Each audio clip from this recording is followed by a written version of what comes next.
Welcome to the Festival of Storytellers.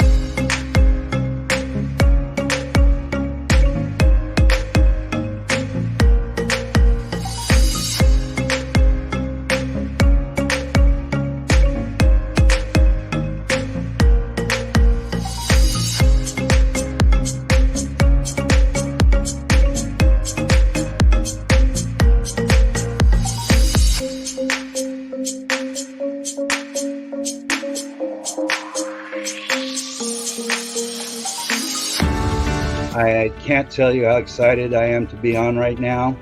It's been a couple of weeks of excitement, getting prepared, and I've done a lot of things in my life, but this has got to be close to the top. Thank you, Reader's Magnet, and thank you, John, for putting this forth and taking the chance on our authors in presenting this out to the world. I've enjoyed this immensely, Joanne. Ellie, so have I. Thank you for who you are, and thank you, Reader's Magnet. You all are beautiful, and you've worked so very hard, and we are blessed. We are. I thank everybody that's involved with this process, because we know writers need readers and writers need publishers. We thank Reader's Magnet and everybody that's involved. I love Reader's Magnet. They say, we share your stories with the world.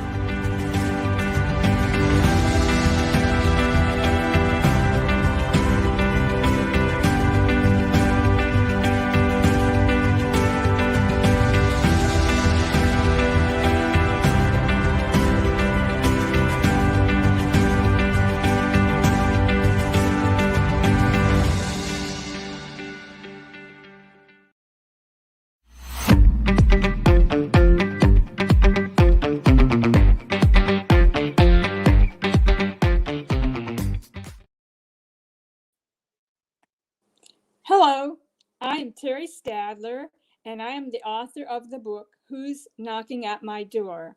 And this is a children's book, and it is about a true event that happened at the house with me and my daughter. And what happened was she was sitting in one room and working on her computer, and I was like, watching TV and doing some computer work. And then we heard this rather loud knocking on our front door, and we didn't know what it was. And I checked, and I could see that our dogs were asleep. They weren't actively at the door or anything like this. So I told her, I said, well, you should go check the door. So anyway, my daughter got up and she went to the front door, and then she calls out, she says, oh, you have to see this. So I go out to the front door, and we look out, and here, banging on the door, knocking on the door, there was at least 3 or 4 loud raps, was this soft shell turtle. And he is a water turtle, and he was just knocking away. So we opened the door and we looked down. The next thing you know, he's just twirled around, and he's headed back toward the pond in the front of the house. And the soft shell is a native here to Florida. I see them all the time in South Florida. And he had taken his little trip down down kind of a hill that the house was situated on, and he was gone. These soft shell are very fast. I mean, they are not slow movers. They move quite quickly, and are he was in the pond in no time. So we're just looking at each other, wondering, what did he want? He didn't wait for anything. So then I started thinking about, what did the turtle want? Why was he knocking at the door? So I just made a best guess, and I assumed that perhaps he was looking for food, because in Florida we have dry seasons and we have rainy seasons. And we had been going through a dry season, so the pond waters were somewhat down. The pond wasn't as full as it could be when there are a lot of rains. So I just made the assumption that maybe he was looking for food, and he came up there, and I started imagining maybe he came up there to look out for his friends in the pond, and get our attention because there had to be a reason that he came to the door. So I figured he was trying to get our attention, get us to bring him some food, because we had been taking food to the pond, and we had purchased food for the pond dwellers, like you would buy in a feed store. So at that time, we had kind of lost, not maybe lost interest, but we just weren't doing it so much, putting the food in there. And at that time, you'd have like these, what we called the storky bird, who is a heron. They could just stand in that shallower water and just have whatever they wanted. Since the water was shallow, they could just pick out whatever food they wanted. So I thought, well, that's got to be what it is. So then I decided I'm going to write a book about this adventure because it was so unusual. To me, it was very unusual. And I wanted to build upon that event, build a story about the animals in the pond, how they relied on each other, and even mankind. So I figured he was wanting to communicate with us and see what kind of a reaction he could get. So at that time, we didn't have much more than that to go on, but I just started thinking of things that would happen. And I wanted to include other animals that come to the pond so as to teach children, what these animals look like, what they do, what they eat, that kind of thing. So I did delve a little bit into their patterns and history and so forth. So my daughter, Kimberly Henderson, she drew all of the renditions, or maybe I wouldn't say she drew them, but she certainly prepared them and put them together, these different pictures that are included in the book.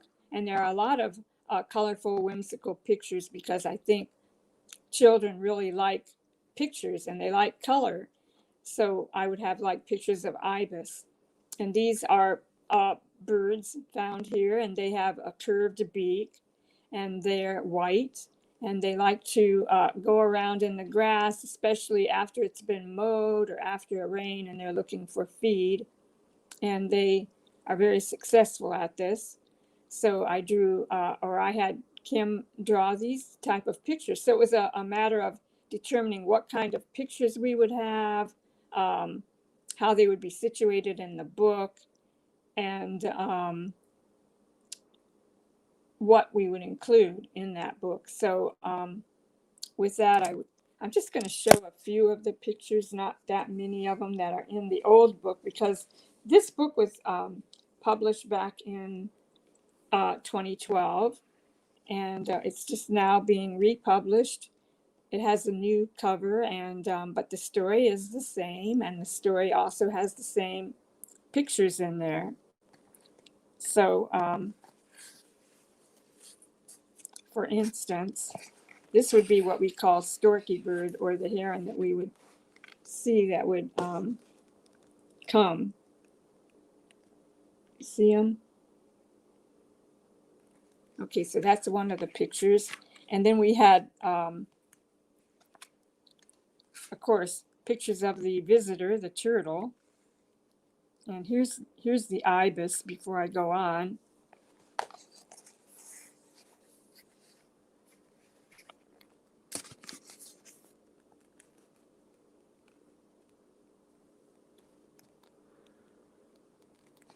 And then I'll see what kind of turtle pictures that we had, because they were going through the swampy areas of the pond. Now, this is a picture of the turtle. They have like a snout instead of the normal turtle face you would see. They're a little different. And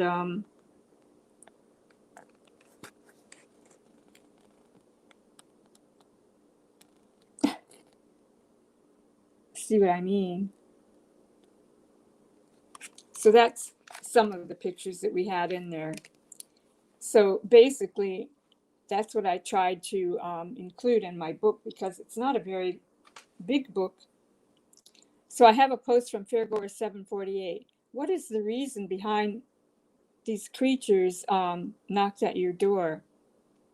What is the reason? That's something we had to just kind of guess at, but I think they came there because we had been feeding them and throwing feed into the pond, and I think that's what they were wanting to do. They were wanting to get our attention so that we would bring them food, because it gets scarce when the water level is down and they can't find as much, and then they have to hide in the mud for their own safety, like from the storky birds, which are actually herons, and this would protect them somewhat. So I could just imagine them in a meeting deciding what to do to get more food. And of course, when the rains come, then you don't have to worry so much because the water level goes up in the ponds, and then the animals are okay. But there are, several that I tried to include, in the pictures that you can become aware of because, like I say, we had to kind of just guess. And then you realize there must be a reason, like you're asking about. And we're just there to communicate with them, to interface with them, and tell the story of what we think. And the animals kind of have what do you want to call it? Kind of they feel safe asking, but not totally, I think, because he did run away. But I think they really feel that you will communicate with them, or they will get their message across, because they are trying to do something. And this is true with many animals. I mean, they don't have to be domesticated. They can actually be from the wild. And even from the wild, they will try to get a message and will try to communicate with you, which is, kind of nice that the animal would do that. So for the children, I'm trying to teach them to be kind and, realize that they can communicate with these animals, and maybe develop some kind of skills, I don't know, to communicate with the animals, because there are other animals around that may also want to send you a message or communicate with you. So, like, for instance, we had the dogs, and they were Rottweilers. And one time we decided we were going to go outside and look at the stars through the telescope we had, try to learn more about that, or look at the moon. And it was dark, so we had the telescope out there on this back patio, but attached to the patio was a wooden deck type of structure. And that deck had like a raised area, I'd say maybe 4 inches high. And that raised area had a barbecue on it. It wasn't really crowded, but I had trouble because I would be just walking across there at a clip, and then I would forget about that step. So a couple of times I took a very long step, not realizing I was off that platform. And then I would walk around, and at one point I was walking toward that platform and didn't realize it. And I just went over forward. My body just went over forward. And my daughter was right there, and she came to lift me up. But at the same time, I felt these jaws around my arm. And here it was, the male Rottweiler. He had his grip on my arm, and he was actually trying to help me. He had noticed that I had fallen, and he was there to pick me up, although luckily my daughter was swift because, he's a dog and all, but he has sharp teeth, so that would make a difference. And these are the type of situations you might find yourself in someday. And then in addition to that, one time there was a mule that came into our yard, and he was walking around a little bit, and unbeknownst to us, they have in the sheriff's department, they do have people devoted to capturing these type of animals and getting them back to their rightful owners. And at that time, somebody did come out. They had regular like horse trailer, and then they carried with them fencing sections because mules do not cooperate. They really don't. He just stood his ground. He wasn't going to go anywhere or do anything. And the officer tried to bribe him with, I think it was carrots, although I'm not sure, but I think it was carrots. I posed from Fairgore 1406. How many species went to your door? Only the one. That's the only time I've ever had such an experience. And at one time I was interviewed by Kate Delaney, and she told me she had a turtle come to her door. So that's the only other person I know of that had one actually come to the door. It's very uncommon. And now my son, he used to have a gopher turtle, and they're very slow and big. They like to dig under the ground and burrow under the ground, and that's where they live. And he used to eat like lettuce, apples, things like that he would eat. But now the turtle, of course, was different. He would eat the feed we threw in there, but so would the minnows and the other fish. And it would be quite a bubble of activity when you threw that food in there. They were just all over, jumping up and out of the water and catching food and so forth. But with the mule, what happened was the officer had to keep putting up these sections of fencing and corralling the mule into one typical area so that he could more or less coax him or force him onto that trailer and get him situated where he could take him out of the yard. But that took them like all day long to do that. But these are the kind of things that happen if you're living in a rural area like we were here in Fort Myers in Florida. So there are a lot of different types of animals here. We do have the black bear, and at one time my grandson and his friends were having a dinner party for his birthday at a local restaurant, and when they got ready to go, they couldn't go. They couldn't go outside because there was a black bear in the dumpsters where they throw the leftover food, I guess, because he was in there trying to get food, and they didn't feel safe going out there with him out there. So they kind of had to wait it out. And that was another different type of experience. So something like that could happen at any time as well. And there was another bear that got loose. I saw it on Messenger or something. It was in our historic downtown area, in an area where there was not a lot of homes or trees, and he was just roaming around. And I read the next day where they coaxed him out of there by, of all things, by giving him Krispy Kreme donuts. And that's what lured him out of that area. So the more you learn about him, I guess it would be handy in certain situations. So in any case, that's what's happened with some of these animals. I've seen videos where these black panthers or panthers that we have here in Florida would be running down a boardwalk, and you just kind of have to step back and let him go by. No one was ever attacked or anything that I've ever heard of. But they are plentiful, and it's just something to be aware of if you're going to be out there in the wild.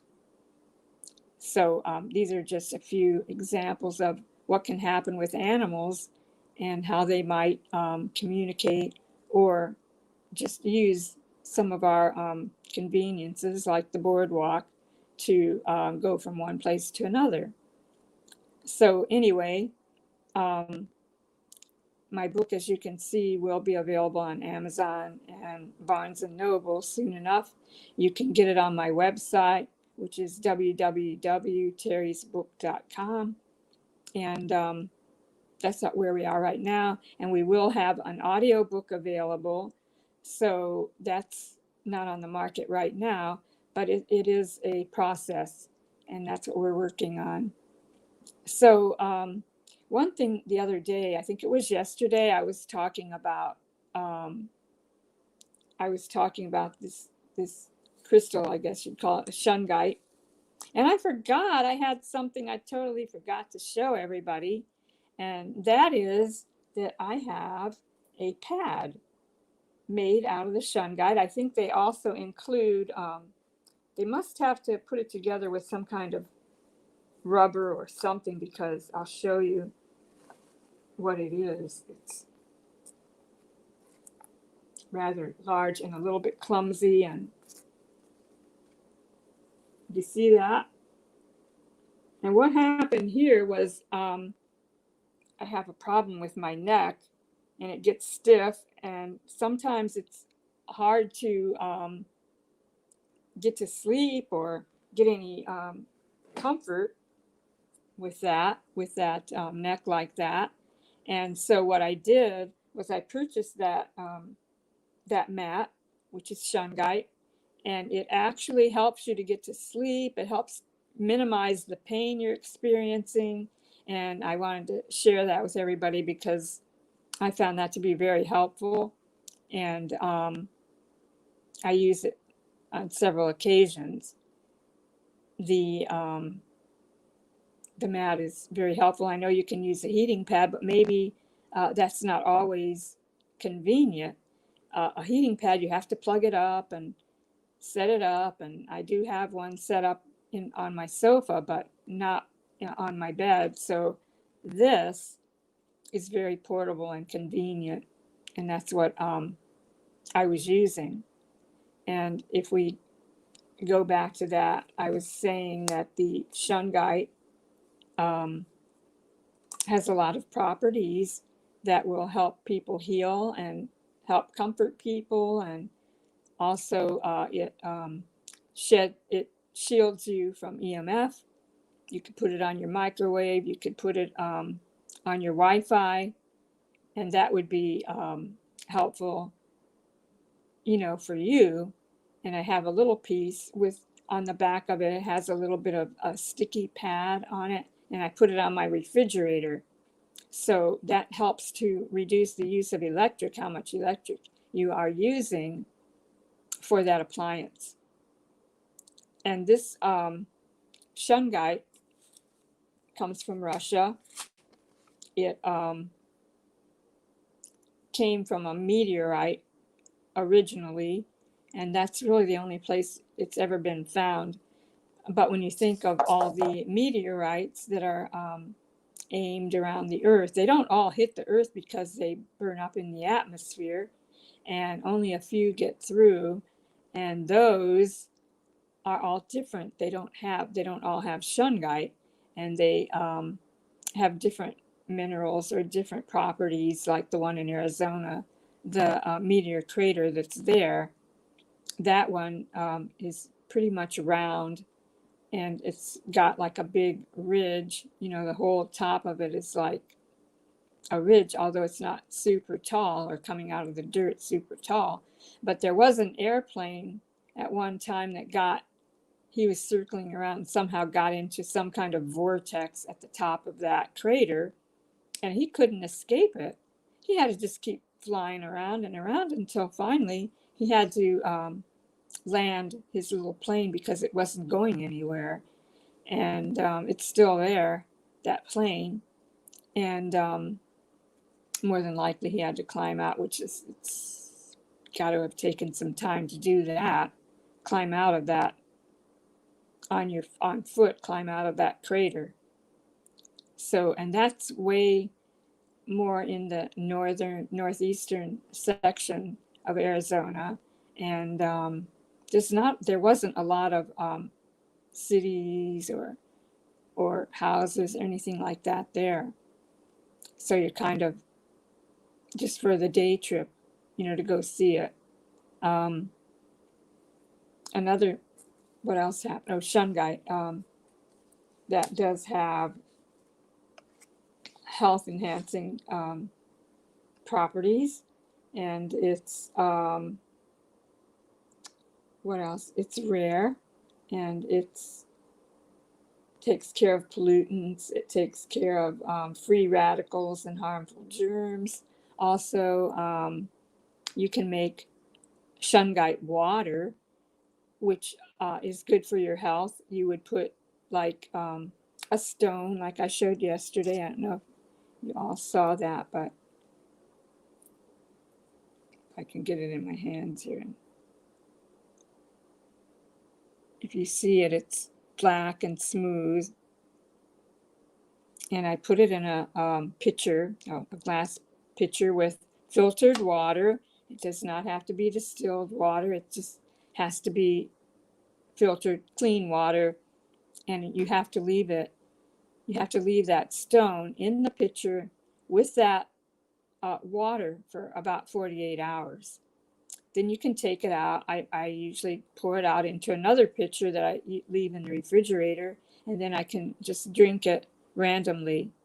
It does have an unusual flavor to it, and for the most part, it seems like it's very beneficial.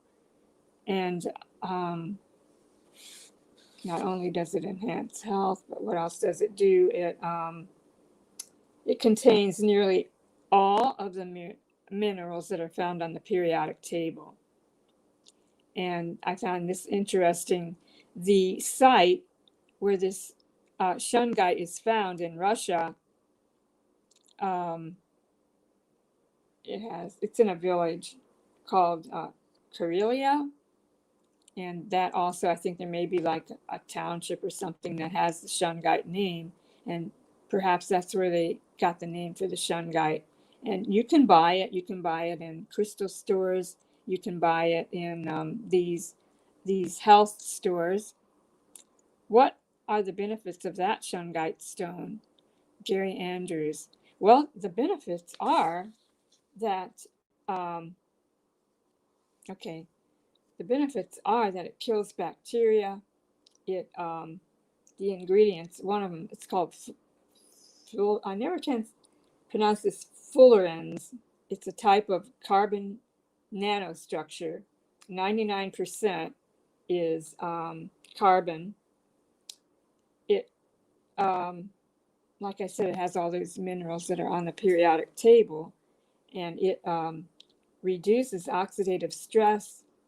Like I said, you can purify the water. There are 3D spherical molecules in its makeup. It reduces inflammation. It eases physical ailments. And like I was saying, it shields EMF, the electromagnetic field, around anything. It relieves stress. So that would be that it enhances your health of the body, the mind, and even the soul. So how would you know if the shungite is real? This is something that you're going to have to ask the proprietor, the person that's selling it, because the places I get it, I've been to enough times that I'm very familiar with the people there, and I know I can trust them, and they're big into shungite, and they can tell you where they bought it, what country. Well, they had to come from Russia, but I'm sure there are other places, outlets, middlemen who sell it, and it is plentiful. It's not real expensive. This rock I was just showing you is, I think I paid $5 for it. So if that's going to help me get well, that's cheap. And then I have a little bracelet here that was also made out of shungite beads. It just, you just pull it onto your wrist. And so also it's, it works against pollutants, free radicals, and like I said, harmful germs. It's, what else do we have? There's, it's thought to be at least 1 billion years old. And this is way older than any deposits of this type here on Earth. And they thought at first that maybe it was, well, it was a mystery, but they thought maybe it came from carbon from organic, old decayed trees. that come from old forests. But even those, as old as they are, they're not 2 billion years old. So that's not where they feel it came from. They're pretty sure it was this meteorite.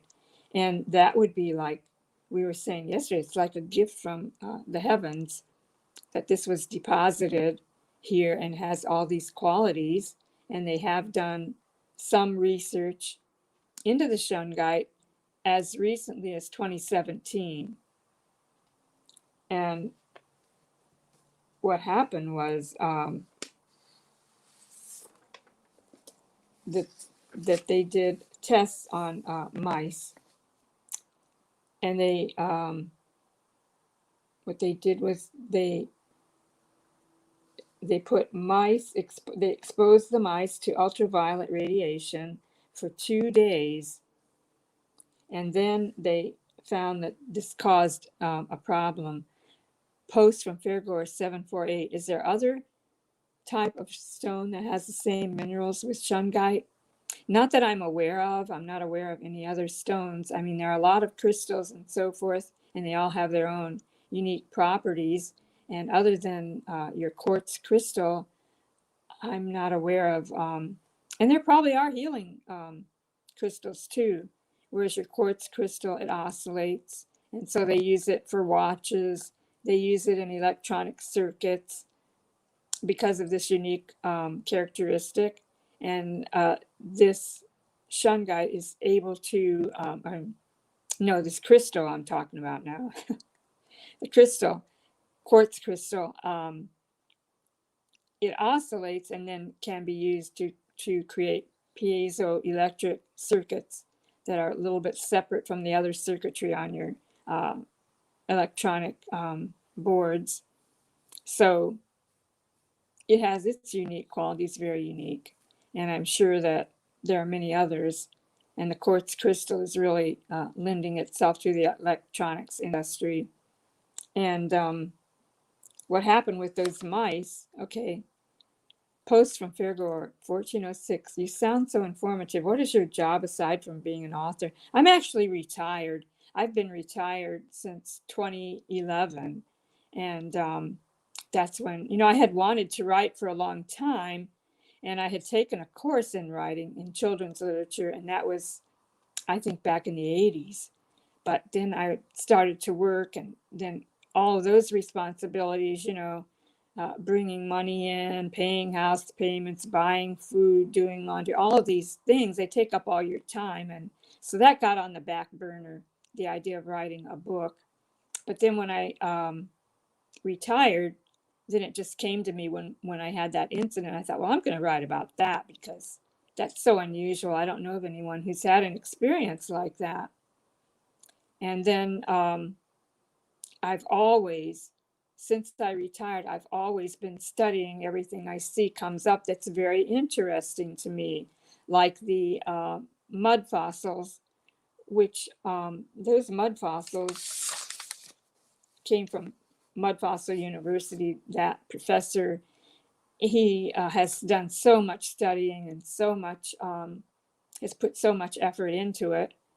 These fossils are formed when a plant or an animal dies in a very watery environment and then is buried in mud and silt.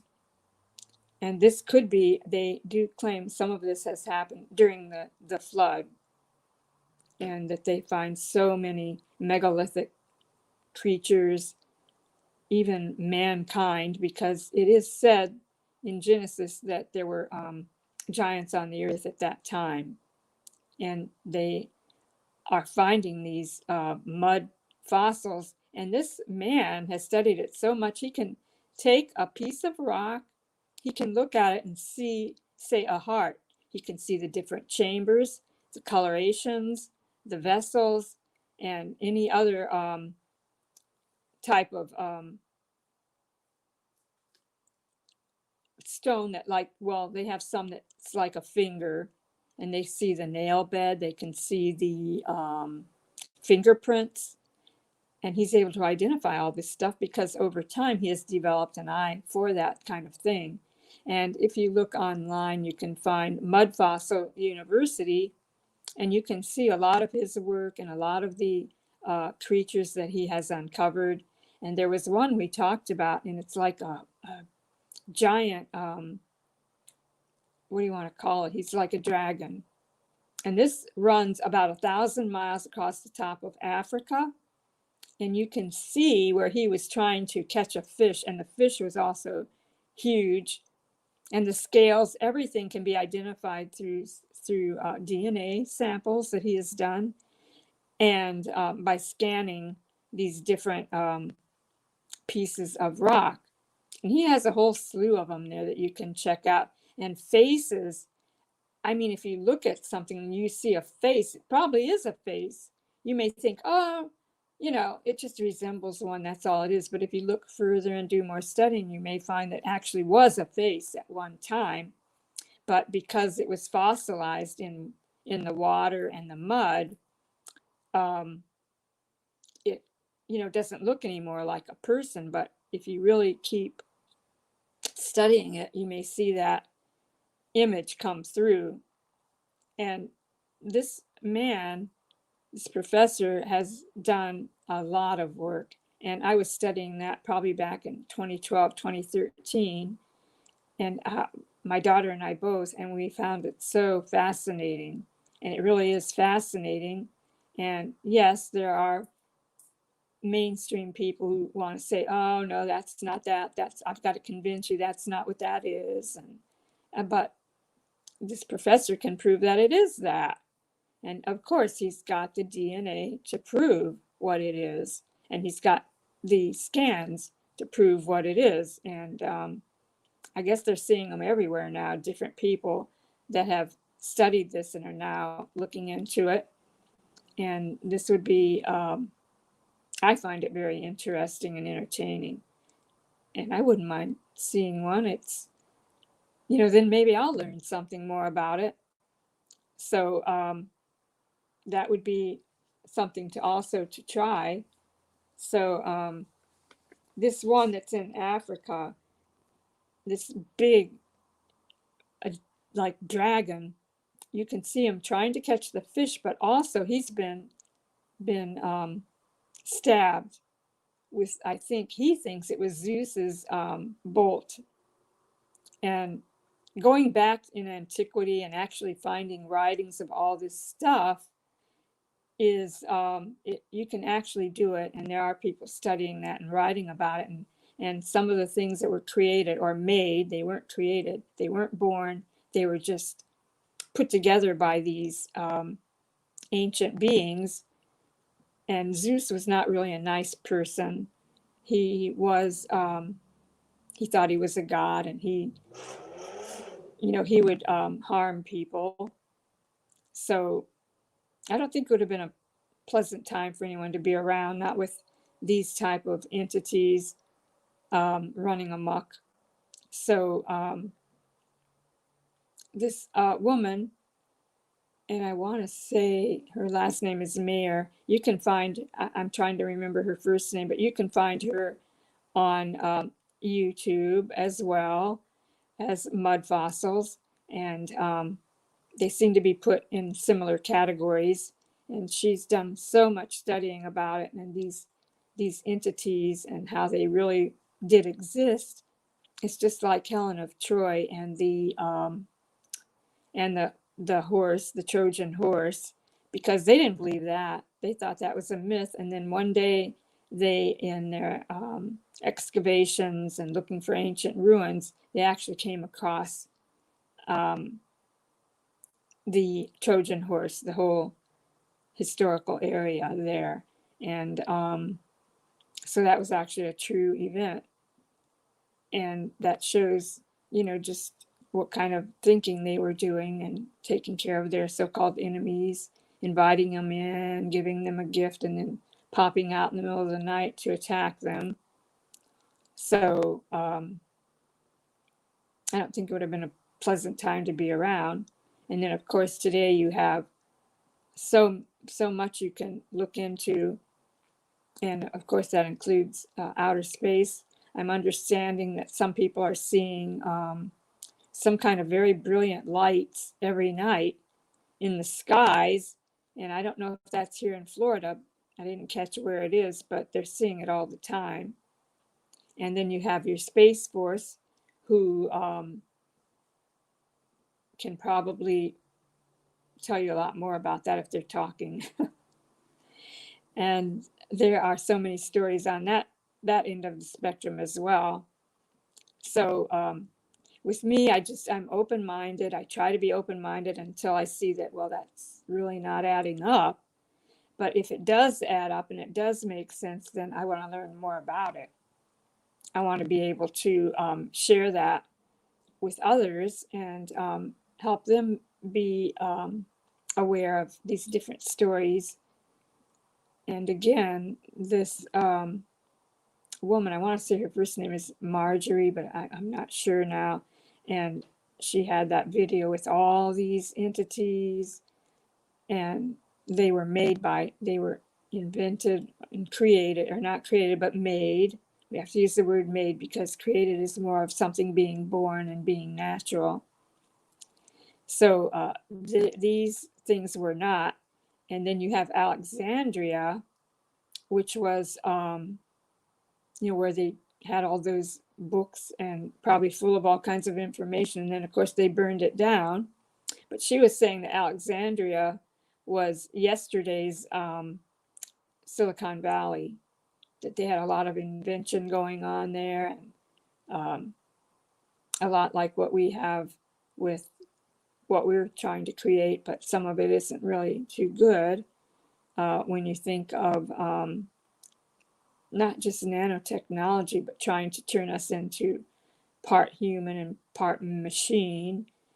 And if you remember the Star Trek, or maybe it was the next Star Trek series where they had the Borg, and these people would be captured and they would be turned into the Borg. Part of their body would become metallic and more like a robot. It was more robotic. So that would not be a good thing to see happening to people. I wouldn't want to have that experience anyway. So this woman who wrote this book, I think it was something about robots, and I can't even find my notes on that now for some reason. But she tells it all, and they had like stones they could throw on the ground, and they would just leap to life and could attack or could take orders like little robots. And I don't know, you've seen movies like I used to like the Sinbad movies where they had, it was like Clash of the Titans. They would have skeletons that would pop up out of the earth and be fighting with swords and all. And Sinbad always had to fight them off and try to win the day. And there was quite a few unusual characters in those series. So I don't know where that came from, but it has to come from somewhere. And it's like when you get the Close Encounters and you have that Devil's Mountain, and the government is trying to keep you away from it, telling you that, oh, if you go there, it's all poisonous fumes around the Devil's Island and you'll probably die. And they even put some dead birds out and all. And then the main characters, they didn't believe it, and they went on and climbed that mountain, and there was no poisonous gases or anything. It was just the front story so that you would be discouraged from going up there. So you have all of that, which seems to be very realistic with the different aliens and so forth that arrive there on the top of Devil's Mountain. And you had the other people who were mesmerized by the idea of having this Devil's Mountain in their dreams, and they're building it with mud and all this stuff. So that was coming, I guess, from from, somewhere super conscious or something, but they were all involved in it and all mesmerized by it. And now they have a movie out called The Fourth Kind. And this all happened in Alaska. And the woman there in the story, she they have some kind of an encounter with aliens, and these aliens came in, they killed her husband, and they blinded her daughter. All kinds of things happen, and she's going to a psychiatrist to try to make sense of any of this. And apparently at the end they're showing you in the movie that this is going on all over Alaska, all over a couple of different areas of Alaska. And nobody really, a lot of people don't believe that the cops were there when they came, the aliens came and they took her daughter, and they could see something happening, but they still, refused to believe the aliens took the daughter. They still want to believe that the mother had something to do with her disappearance. So, I mean, if this really happens to you, you're really in a hard place and you're hard pressed to try to get any help. So that seems to be what the story is about. And there was nothing really good happening in the story, not in the end, not in the beginning, not anywhere. And so I was kind of upset by that story. You have other stories like with Travis Walton in Arizona, where he was a lumberjack, or all these guys, they were pretty hefty guys. They weren't people to joke around. They're trying to do a job that's not an easy job, cutting down forest trees. And this was in Snowflake, Arizona. And what happened was they're all in this truck with their lead guy, their team leader, and they're heading down the mountain. And those roads, they're kind of muddy there. I've actually been up there, and those roads are kind of muddy. They're not something you fool around with. A post from Fairgore 748. Is there any investigation that has been done? And I'll have to ask you, the investigation is on what part of my story? An investigation on the Alaskan story, or on the mud fossils, or if you can tune me in on what you needed to know and what you were trying to zone in on, I might have more information. We know that the Shun Guide has been studied, and that so far everything seems to be good, except their only thing that they're saying, the investigators, are that we need more investigation. And maybe there's, more they would like to hear about it, but so far it seems to be pretty good and accurate. Post from Fairgore 748 about the young lady who was abducted by aliens. Yeah, it's in this movie, but the sheriff was there, but he didn't really want to believe what he was even seeing, because her daughter did disappear, and she had a young boy, and he was just a little bit older, and he just wouldn't stay there anymore. So he left and probably went to stay with a relative. And the sheriff tried to be reasonable, but no matter how hard she tries, it's just not, it's falling on deaf ears. And if you wanted to see the video, the movie, it's just called The Fourth Kind, but it's very kind of scary, because there's nothing good about these aliens. They're just very evil, like they kill people. And in the Travis Walton story, they didn't kill him, but he disappeared for 5 days. I mean, because they were coming down that mountain, he was bringing everybody back home from working all day cutting down trees, when there was this brilliant fire type light off to the side in the mountains. And when they came up on the site, closer to the site, they stopped and were just staring at this light, which happened to be a UFO. It was just floating there. And Travis Walton decided he had to get out of the truck. He wanted to look at it closer, and he got out and he got pretty close to it. And what happened was he got zapped, and it kind of flew him out. It kind of knocked him out, but flew him out from underneath their spaceship. And everybody in the truck, all the other guys, were so scared they just, they tried to get the driver to go and leave. They just couldn't stand it, even though Travis was left there on the ground smoking or something looked like coming out of his chest, and they just took off. But by the time they got down to the end of the road, they're sitting there talking together. And this was featured in the movie Fire in the Sky back in I believe it was in the 90s. So they convinced him to go back and look for Travis. Well, when they went back, they could not find him anywhere. He just wasn't there. He was gone. And the next day they left the mountaintop and they called the sheriff and they tried to tell him their story, and they put together a party to look for Travis, people that were searching, and they tried everything and they could not find his body anywhere. So they accused these guys of killing Travis, and they didn't.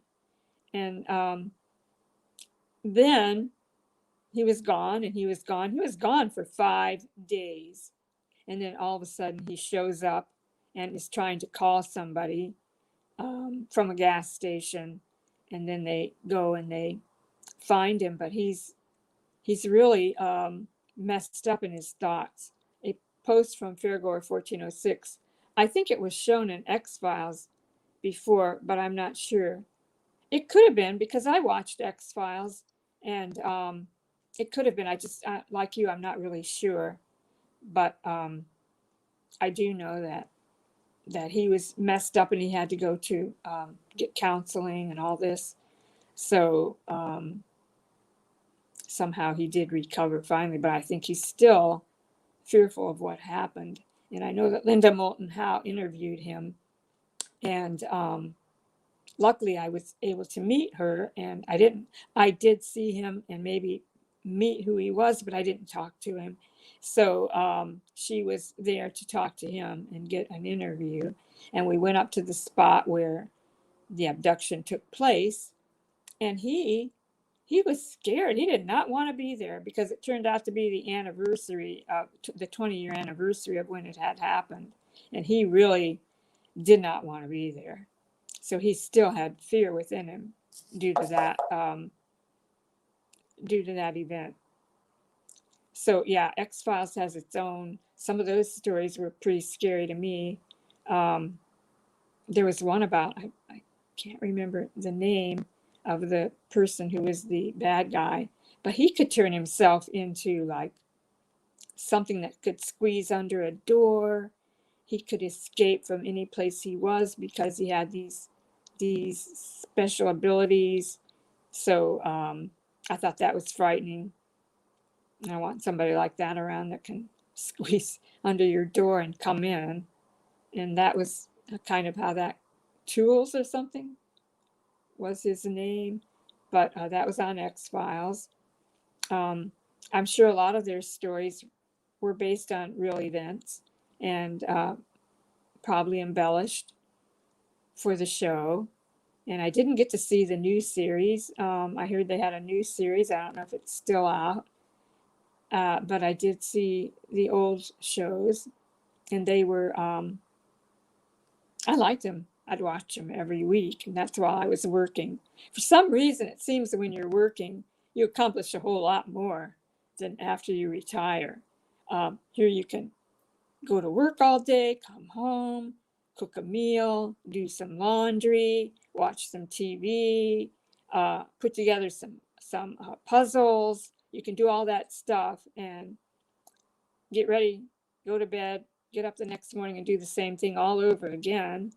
And then when you retire, it's like you don't have that kind of energy anymore. So I'm really hoping that these cures that are supposed to be released, I hope they're coming. Now, here's a post from Howard Martin. What about the Battle of Los Angeles? Have you heard about that? I have, and I've seen those shows where they're shooting at this lighted whatever it was type of vehicle. They were shooting at it, and it didn't fall, it didn't come down, and I guess they wrote about it in their paper the next day, but that kind of got fizzled out. The same thing with what happened in when we have New Mexico, the story about the UFO that was downed there, that they had the aliens, they had the UFO, and they put up a paper the next day saying that it was just a downed weather balloon. And that particular person that was in the photo, he knew what a weather balloon was, and he knew that was not a weather balloon. But he had to go along because that's the story they wanted everyone to hear. So that's what they showed. And actually, I think it was a real UFO, and I think it really happened. And people are still studying that. So that was, I'm trying to think of his name now, my mind's going.